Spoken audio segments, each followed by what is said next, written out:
This is track day number 7 at Lakeside Park, and today I'm going to focus on a couple of things. One is, again, body position. I've got to figure out how to move my upper body a little bit more easily to the inside of the bike, and I've got a little technique I'm going to practice to do that.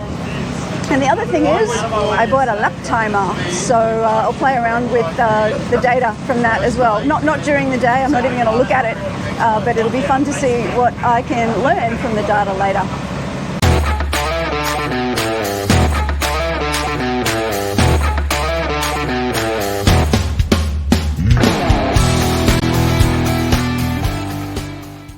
So something a bit different for this track day report. Mostly, I want to talk to you about the new lap timer that I got, why I have it and how I'm going to use it. I am a data nerd after all, but before I do that, just a quick reflection on how I was progressing with body position. So I scraped my boot again, and you can see in this video just how much closer it is to the track than my knee slider is, confirming to me that I still need to fix my body position. So I kept focusing on getting my bum off the seat, using the matador idea, and I also tried to get my toes higher on the pegs as well. All this did make it a bit more complex, which made it harder to pull it all together. I usually like to focus on just one thing at a time. Now, a riding coach that I know well, virtually anyway, through an online forum, he suggested that I try using a matador as a physical metaphor for getting my upper body more to the inside of the turn. So my bike, Eva, is kind of like the red flag that the matador waves out to one side for the bull to charge at. Anyway, it worked for me. I could feel more control over Eva's lean angle, and it did stop my boot from scraping again. So thanks, Megaforce, for the matador idea. Now, after seeing the photos from the day, I started feeling like a Gumby again, like seeing this photo where I appear to be channeling Mick Doohan. I really don't know what's going on.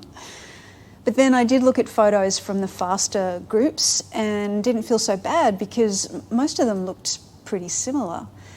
I can't explain why I'm doing this. I do know that I got a little bit timid about scraping my boot again, which is probably why I'm pulling my inside leg in like that.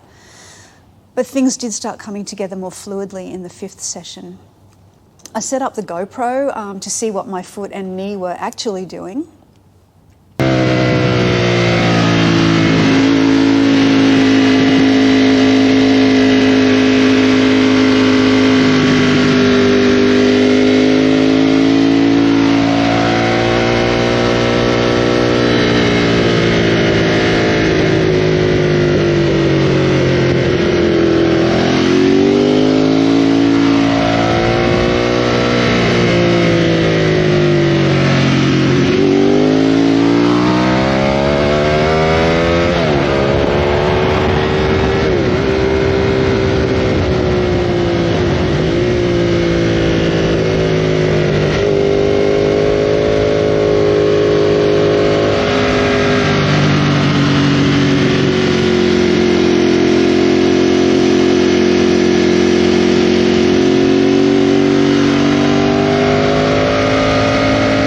You can see me wiggling my foot back at times, but that boot still comes pretty close to scraping, while my knee is still probably closer to my armpit than it is to the track.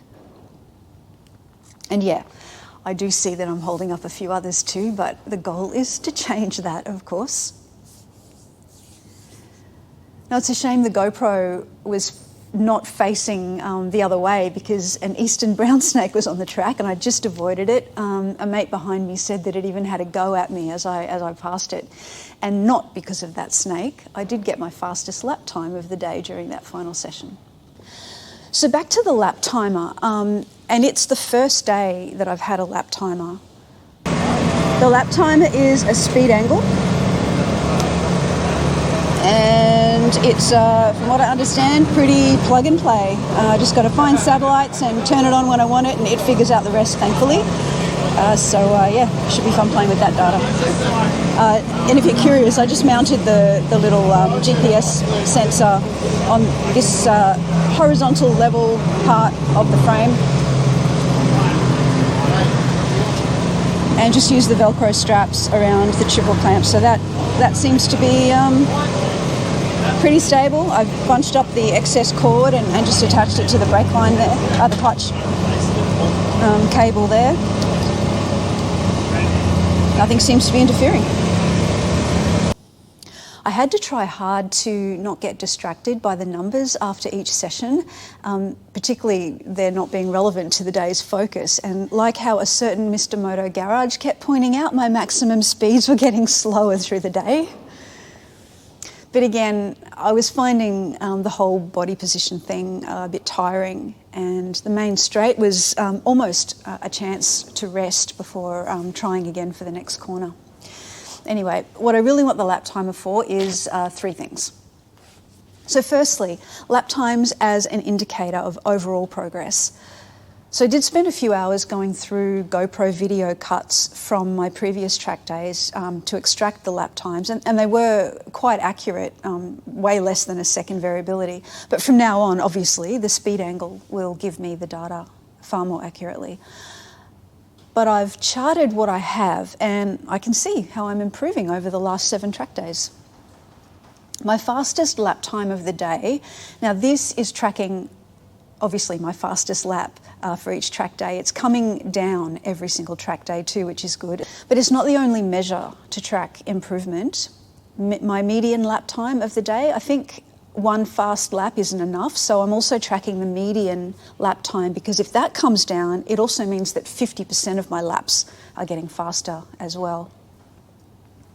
The average of my fastest 5 laps, now I don't know why I chose 5 laps, but how this average of my fastest 5 compares to the fastest lap of the day could be a gap to try and keep as small as possible. I'm not really sure about that one yet though.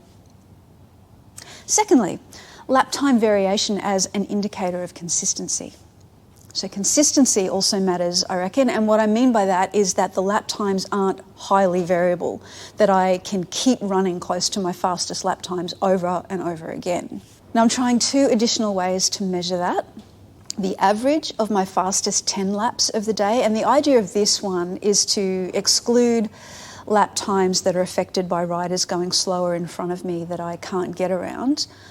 It would be ideal if I could flag each lap that I had a clear track ahead of me and that the only thing slowing me down was me, but that's a lot more work. So I just picked the 10 fastest laps to focus on.